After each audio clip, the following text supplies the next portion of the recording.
दोस्तों, आज हम दिन रात मेहनत कर रहे हैं। ईएमआई, बच्चों की पढ़ाई, घर की जिम्मेदारी। लेकिन एक सवाल, क्या रिटायरमेंट के बाद भी यही लाइफस्टाइल रहेगी? आज जॉइंट फैमिली नहीं है, पेंशन की गारंटी नहीं है और महंगाई दर प्रतिवर्ष जो है बढ़ती जा रही है। इसी प्रॉब्लम का जो है सॉल्यूशन लेकर आता है एसबीआई का लाइफ रिटायर स्मार्ट प्लस। ये योजना क्या है, आज की इस वीडियो में हम समझेंगे। तो आज की वीडियो में हम क्या-क्या चीज़ें जानेंगे वो यहाँ पर मैं पहले आपको बता दूँ। सबसे पहली चीज़ तो ये जो वीडियो रहने वाला है, ये रिटायरमेंट प्लान पे रहने वाला है, जो आपकी जो सेकंड इनिंग होती है, उसको स्ट्रॉन्ग बनाता है। तो हम देखेंगे ये प्लान क्या है, साथ ही साथ यूलिप पेंशन प्लान जो है कैसे काम करता है। उसके बाद हम देखेंगे रिटायरमेंट में यहाँ पर पैसा कैसे मिलता है। साथ ही साथ जो है डेथ और मैच्योरिटी के बारे में समझेंगे। जो चार्जेस लगते हैं, जो यहाँ पर फंड ऑप्शंस हैं वो क्या हैं और जो रिस्क के ऑप्शंस हैं वो क्या हैं। साथ ही साथ ये किन लोगों के लिए जो है बेहतर है, किन्हें लेना चाहिए और किन्हें नहीं लेना चाहिए, क्योंकि ये चीज़ जो है सबसे ज़्यादा इम्पोर्टेंट होती है, क्योंकि हर एक चीज़ जो है हर एक व्यक्ति के लिए नहीं होती है। तो चलिए समझते हैं कि ये प्लान आखिर है क्या। देखिए, रिटायर स्मार्ट प्लस जो प्लान है, ये एक यूलिप बेस्ड जो है पेंशन प्लान है। इसका मतलब सीधा-सा होता है कि ये मार्केट लिंक्स प्लान होता है। यहाँ पर जो इन्वेस्टमेंट आप करते हैं वो मार्केट से लिंक होता है। रिटायरमेंट पर आपको जो है यहाँ पर कॉर्पस क्रिएशन यहाँ पर आपका क्रिएट होता है। यहाँ पर जो रिटर्न होता है वो गारंटीड नहीं होता है। ये पॉइंट आप ध्यान में रखिएगा, रिटर्न जो है वो गारंटीड नहीं होता है। तो यहाँ पर मैं आपको बहुत ही साधारण शब्दों में समझाने का प्रयास कर रहा हूँ। देखिए, ये इंडिविजुअल यूनिट लिंक प्लान है, non participating pension saving product है।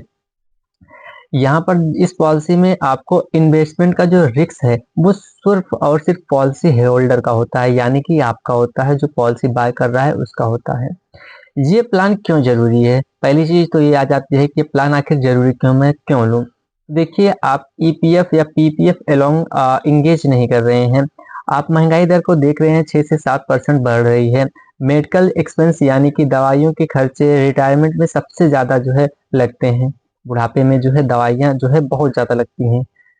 उसके बाद आप देखेंगे जो चिल्ड्रंस होते हैं वो इंडिपेंडेंट हो जाते हैं। इसीलिए रिटायरमेंट की जो प्लानिंग होती है वो जल्दी जो है शुरू करनी चाहिए।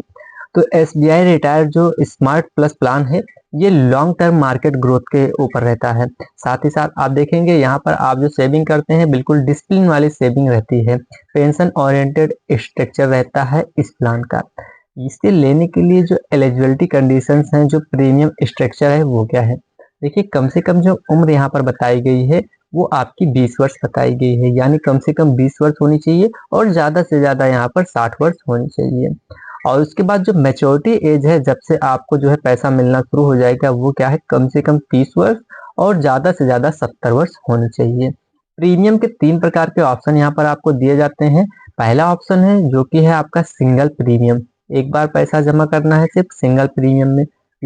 रेगुलर प्रीमियम में दूसरा ऑप्शन है रेगुलर प्रीमियम, जिसमें आप जितने समय के लिए टर्म लेंगे उतने समय आपको पैसा जमा करना है।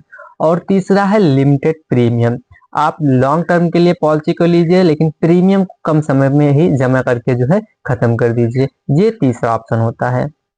मिनिमम जो प्रीमियम आता है वो साल का 30,000 रुपये आता है और महीने का 3,000 रुपये, इससे कम का यहाँ पर नहीं मिलेगा आपको। सिंगल प्रीमियम में कम से कम आपको 1 लाख रुपए यहाँ पर जमा करने होते हैं। प्रीमियम की जो अपर लिमिट है, यानी कि मैक्सिमम लिमिट है, उसकी कोई भी लिमिट यहाँ पर निर्धारित नहीं की गई है।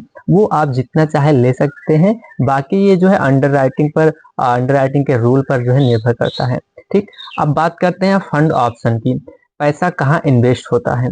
देखिए, पहले तो हम देखेंगे हाई रिस्क वाले फंड जो है, जो यंग इन्वेस्टर के लिए सही होते हैं। देखिए, पहला हो गया आपका इक्विटी पेंशन फंड, दूसरा हो गया टॉप 300 पेंशन फंड या टॉप 300 जो है पेंशन फंड, इसे आप जानते होंगे। और तीसरा है ग्रोथ पेंशन फंड, ये भी आप जो है जानते हैं। अब बात करते हैं मीडियम रिस्क वाले कौन कौन से फंड हैं। तो पहला है आपका बैलेंस पेंशन फंड और दूसरा है आपका इक्विटी जो है ऑप्टिमाइजर पेंशन फंड। अब देखते हैं लो रिस्क वाले में कौन कौन सा है। तो लो रिस्क फंड में हम बात करते हैं जो कि नियर रिटायरमेंट के लिए आप बॉन्ड पेंशन फंड का ले सकते हैं और साथ ही साथ आप मनी मार्केट पेंशन फंड जो है यहाँ पर चुन सकते हैं। अब आप जो है अनलिमिटेड फ्री स्विच यहाँ पर कर सकते हैं। सबसे बड़ी चीज़ ये है कि यानी आप जो है एक फंड से दूसरे फंड में, दूसरे से तीसरे में आप जब जितना मर्जी उतना आप जा सकते हैं। यहाँ पर इसका कोई भी आपको चार्ज पे करने नहीं है। यानी अभी इस फंड में जो है ग्रोथ दिख रही है आपको, तो उसमें आप जा सकते हैं। जिस फंड में आप हैं उसमें अगर लॉस हो रहा है तो आप फंड स्विच कर सकते हैं। ये ऑप्शन यहाँ पर आपको मिल जाते हैं। तो यानी मार्केट के हिसाब से आपको फंड चार्ज यहाँ पर जो है चेंज कर सकते हैं। ठीक, अब बात करते हैं इनकेस पॉलिसी होल्डर की डेथ हो जाती है तब क्या होगा। ये बहुत इंपॉर्टेंट चीज़ है कि मैंने जो है पॉलिसी ले तो ली है, लेकिन अगर इनकेस कोई मिसहैपनिंग हो जाती है तब क्या होगा। तो देखिए, अगर पॉलिसी एक्टिव है और लाइफ एश्योर्ड की डेथ हो जाती है तो नॉमिनी को जो मिलेगा वो क्या होगा, ये समझिए। देखिए, पहली चीज़ तो फंड वैल्यू। अब फंड वैल्यू में आपका टर्मिनल एडिशन 1.5% रहेगा और ऑप्शन बी में होता है 105% ऑफ टोटल प्रीमियम पेड। अब इसमें जो ज़्यादा होता है वही जो है नॉमिनी को दिया जाता है।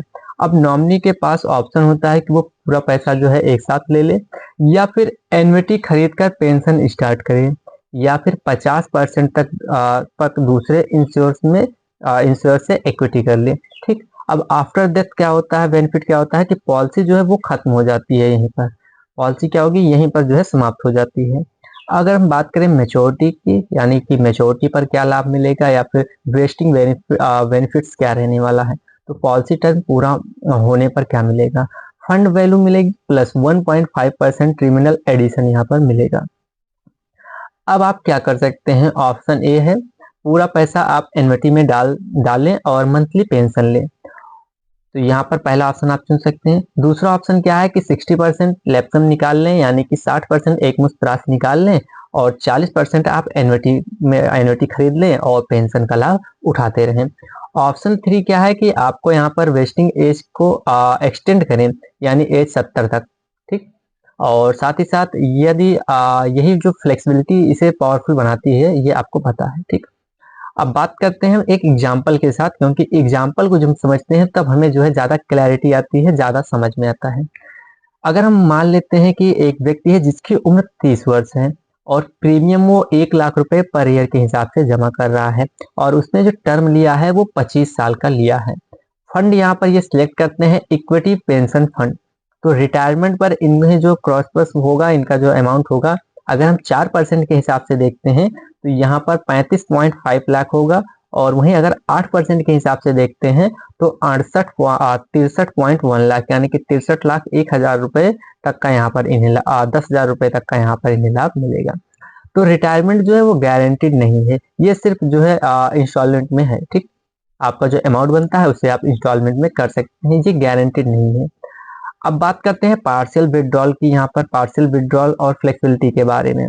देखिए, लॉकिंग पीरियड यहाँ पर होता है 5 साल का, यानी 5 साल तक आप पैसा इसमें से नहीं निकाल सकते हैं। 5 साल बाद आप जो है क्या कर सकते हैं, मैक्सिमम 25% फंड वैल्यू यहाँ पर विड्रॉल कर सकते हैं, और स्पेसिफिक रीजन्स ओनली, जैसे कि कुछ रीजन्स होते हैं जिनके लिए आप ये निकाल सकते हैं, आप अदरवाइज नहीं निकाल सकते हैं। तो वो कौन कौन से रीजन्स हो सकते हैं, जैसे कि चाइल्ड एजुकेशन के लिए आप ले सकते हैं, मैरिज के लिए आप ले सकते हैं, मेडिकल इमरजेंसी के लिए आप ले सकते हैं, हाउस परचेज करना है आपको, या फिर सेल्फ बिजनेस, या फिर आप किसी स्किल में लगाना चाहते हैं पैसा, तब इस चीज़ों के लिए आप यहाँ पर जो है पार्शियल विड्रॉल कर सकते हैं। साथ ही साथ मैं ये बता दूं आपको कि यहाँ पर पार्शियल विड्रॉल पर आपको कोई भी चार्ज यहाँ पर पे नहीं करना होता है।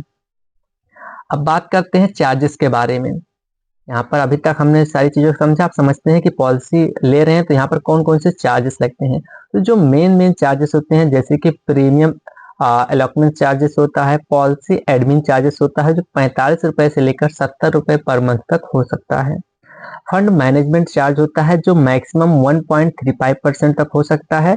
साथ ही साथ मोलरिटी चार्जेस यहाँ पर आपको पे करना पड़ता है, और ये सारी चीज़ें आपकी प्रीमियम में से ही डिडक्ट होती हैं, आपको अलग से पे नहीं करना होता है, ये चीज़ें आप ध्यान रखिएगा। तो यहाँ पर देखिए, यूलिप शॉर्ट टर्म के लिए नहीं होता है, ये मैं आपको बिल्कुल क्लियर कर देता हूँ।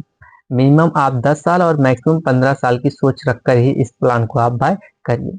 अब देखिए, लास्ट में मैं आपको बताऊंगा कि यहाँ पर देखिए, स्ट्रॉन्ग रिटायरमेंट प्लानिंग तो आपकी हो जाएगी, मार्केट लिंक आपको ग्रोथ मिल जाएगा, फ्लेक्सिबिलिटी और फंड स्विचिंग के ऑप्शंस आपको मिल जाएंगे, पेंशन फोकस स्ट्रक्चर आपको यहाँ पर देखने को मिल जाएगा। लेकिन ये भी ध्यान रखिएगा कि पॉलिसी जो है मार्केट रिस्क के ऊपर होती है। चार्जेस यहाँ पर आप देख सकते हैं, हाई चार्जेस यहाँ पर लग रहे हैं। साथ ही साथ आप शॉर्ट टर्म के लिए इसे चुन नहीं सकते हैं। अगर शॉर्ट टर्म के लिए चुनेंगे तो हो सकता है यहाँ पर आपको लॉस हो जाए। तो अगर आपकी एज 25 से 45 साल के बीच में है और आप चाहते हैं रिटायरमेंट में बच्चे पर डिपेंड ना रहना पड़े, तो आप इस SBI life retire smart plan का जो है चूज कर सकते हैं। ठीक, स्मार्ट प्लस को आप चूज कर सकते हैं। ये एक सॉलिड पेंशन यूलिप प्लान आपके लिए हो सकता है, एक बेहतर ऑप्शन आपके लिए हो सकता है। तो प्रीमियम कैलकुलेशन या फिर LIC पेंशन कंपैरिजन या फिर फंड सिलेक्शन गाइडेंस के लिए अगर आप जो है वीडियो देखना चाहते हैं, आप जानना चाहते हैं, तो कमेंट जरूर कीजिएगा। नेक्स्ट वीडियो आपके कमेंट के ऊपर हो सकता है। तो मिलते हैं फिर अगली वीडियो में, तब तक के लिए जय हिंद जय भारत।